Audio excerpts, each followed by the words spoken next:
পৃথিবীতে এমন একজন ওলি আছে যে দাফন হয়েছে শত শত বছর পূর্বে, যার পা আছে কোনো জমিনের উপরে। সুবহানাল্লাহ। দামেস্কে হযরত তাহের কুরদি আইয়ুবী রহমাতুল্লাহ আলাইহি একজন ওলি। দামেস্কে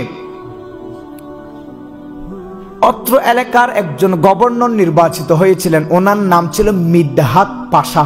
মিদহাত পাশা গভর্নর যখন হলেন, উনি গ্রামগঞ্জ ঘুরে ঘুরে দেখতেছেন এলাকার পরিস্থিতি, পরিবেশ কেমন, মানুষের চলাফেরা, এগুলা দেখতে গেলেন। যাইতে যাইতে যাইতে যাইতে হযরতে তাহের কুরদি আইয়ুবী রহমাতুল্লাহ আলাইহি অর্থাৎ আইয়ুবিয়া নামের গ্রামে, আইয়ুবিয়া গ্রামে উনি প্রবেশ করলেন। মানুষ, এলাকার মানুষজন ওনাকে ওয়েলকাম জানান, স্বাগতম জানানোর পরে এদিক সেদিক দেখাচ্ছে, এটা অমুক প্রদর্শনীয় জায়গা, এটা এরকম জায়গা, এটা ওরকম জায়গা, এটা আমাদের ঐতিহাসিক জায়গা। দেখাইতে দেখাইতে হযরত তাহের কুরদি আইয়ুবী রহমাতুল্লাহ আলাইহি মাজারের কাছে গিয়ে মিদহাত পাতা জিজ্ঞেস করতেছে, এটা কার কবর?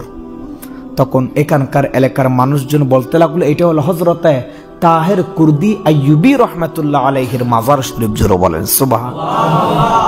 এই কথা যখন বলল, মিদহাত পাশা বলছে সে তো একটা বাটফার, সে তো চিটার, সে তো বদমাশ, তার তোমরা মাজার কেন করেছো?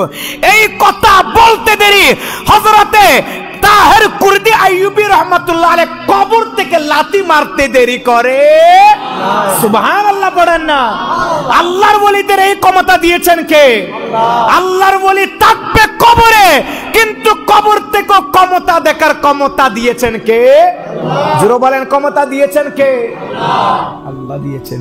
এবং সেই পাটা এখনো কবর থেকে বাহিরে আছে। আপনি গুগলে সার্চ করেন, এমবি থাকলে এখন মাইকের আওয়াজ যতটুকু পৌঁছাচ্ছে, তাহের কুরদি নাম দিয়ে সার্চ দেন, বাংলাতে দিলেও আসবে, ইংলিশে দিলেও আসবে, তাহের কুরদি আইয়ুবী রহমাতুল্লাহ আলাইহি, যার পা এখনো কোথায়? মাটির উপরে। এবং প্রতি সপ্তাহে তার পায়ের নখ কাটা হয়। মরা বলেই তো কাটা হয়। হ্যাঁ, জিন্দা আছে না নাই? আমার ভাইরা তো সবাই অ্যান্ড্রয়েড ফোন ইউজ করেন, সবার মোবাইলেতে গুগল ও ক্রোম ব্রাউজার আছে। আপনারা এখন নামটা সার্চ করেন, তাহের কুরদি আইয়ুবী রহমাতুল্লাহ আলাইহি, যার কবর, যা দাফন হয়েছে শত শত বছর পূর্বে, যার পা রয়েছে এখনো জমিনের উপরে।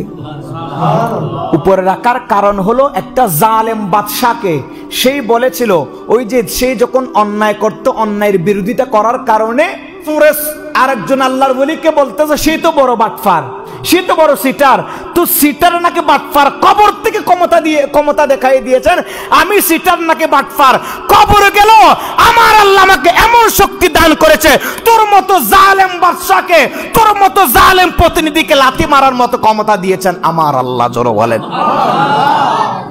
লাথি মেরে দেখাই দিয়েছেন। সেই পাটা এখনো কবরের বাহিরে আছে, প্রতি সপ্তাহে নখ কাটতে হয়। সুবহানাল্লাহ। তো আল্লাহর ওলিরা জিন্দা কিনা? আমার জোরে বলেন, জিন্দা কিনা?